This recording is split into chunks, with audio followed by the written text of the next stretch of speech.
So what is malolactic fermentation? Ooh. It sounds like a very in-depth question, but I think it's got a simple answer. So what do you think? Well, I want to hear simple. Okay, so imagine the feeling of biting into a green apple and that feeling of like the acidity, Crunch, the tartness, juicy. Crunch. Absolutely, kind of sharp. And then imagine the feeling of taking a big spoonful of Greek yogurt. A little tangy, pretty soft though. Creamy. Yeah, so malolactic fermentation, long story short, is just turning malic acid into lactic acid. But why would we do that, Katie? So why would we want less of that acid, that bright, that super fresh, and maybe more of the creamy? Well, it adds complexity. All right, so here I'm a little sharp acid. You're a little malic, sharp and green. Here comes the lactic, makes it more clean. No? Yes?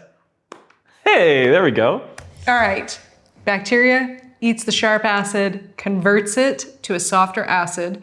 This is beneficial for mouthfeel. So one of the byproducts of malolactic conversion is softening those acids, but they create this manna protein, which gives more mouthfeel, gives a creamy sensation, softens some of those harsher acids, and can bring a wine into a different kind of better balance.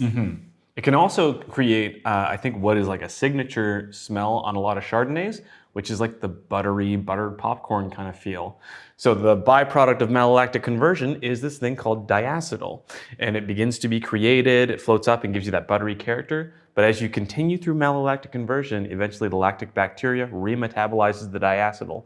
So if you go all the way through it, you lose the butter nose all over again. But if you go halfway, you get a balance of malic, lactic, and butter. So that's partially why sometimes we've got different styles of Chardonnays. Yeah. So I don't think of maybe a Burgundian Chardonnay as being a buttery Chardonnay, but it has gone through most likely that malolactic conversion. Yeah. As opposed to a New World, maybe a California Chardonnay, I might expect more of that butter. And it's always a winemaking style too, because you can choose how much butter you want by allowing it to go all the way through that conversion or stopping it.